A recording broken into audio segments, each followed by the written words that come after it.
हरिओम। सीताराम प्रभु जी। आज हम जो विषय आपके सामने लेकर आए हैं उसका नाम है भरत जी ने जब स्नान किया त्रिवेणी में तो उनकी भक्ति देखकर माँ त्रिवेणी ने सुंदर वचन कही और क्या कहा। बहुत बड़ा शब्द उन भरत जी के लिए कहा है, इतना बड़ा शब्द जो इस पूरी दुनिया में पूजा जाता है। ऐसे शब्द भरत जी के लिए त्रिवेणी मैया ने कहा। त्रिवेणी का अर्थ होता है तीनों गुण से ऊपर जो उठ जाता है उसे त्रिवेणी कहते हैं महाराज। वैसे तो प्रयागराज में त्रिवेणी है जहाँ गंगा यमुना और माँ सरस्वती विराजमान है। तो वहाँ गंगा क्या है, सरस्वती क्या है और यमुना क्या है। यमुना जो है वो भक्ति प्रदान करने वाली है और जो सरस्वती मैया है वो ज्ञान प्रदान करने वाली है। और माँ गंगा जिसका जल कभी भी सड़ता नहीं है, ऐसे ही श्रद्धा रूपी माँ गंगा जो जिसके अंदर विश्वास और श्रद्धा होगा उसी के अंदर ज्ञान और भक्ति विद्यमान होगी। ऐसी इन तीनों रूपों का धारण करती हुई एक माँ त्रिवेणी प्रकट हुई और भरत जी को कही वह शब्द जो विश्व प्रसिद्ध है। वह शब्द कौन सा है?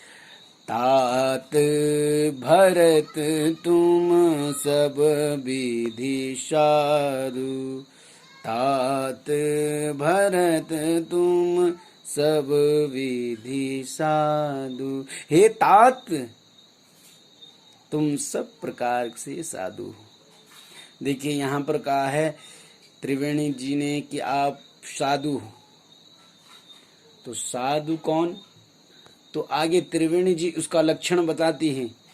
राम चरण अनुराग अगाधु, राम चरण अनुराग अगाधु। यहाँ पर त्रिवेणी मैया ने साधुओं का जो लक्षण होता है वह भी बता दिया है। क्या लक्षण है? राम चरण अनुराग अगाधु। जिनका भगवान की चरणों में प्रेम नहीं, राग नहीं, अनुराग है। प्रेम कहते हैं जब हम प्रथम में भगवान के पास जाते हैं, पूजा वंदना करते हैं तो ये क्षणिक भर का प्रेम है। फिर ये धीरे धीरे बढ़ कर प्रेम पूर्ण प्रेम के रूप में परिवर्तित होगा।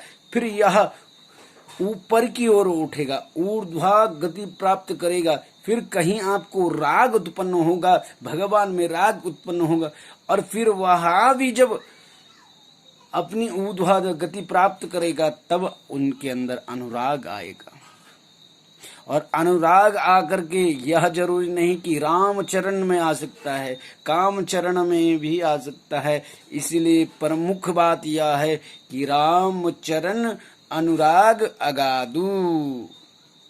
अगाधु का अर्थ होता है जिस प्रकार से समुद्र अगाध है उसका कोई भी अंत नहीं है, ऐसा प्रेम जिसके अंदर है वही साधु है। और ऐसा ही आशीर्वाद माँ त्रिवेणी मैया ने दिया है।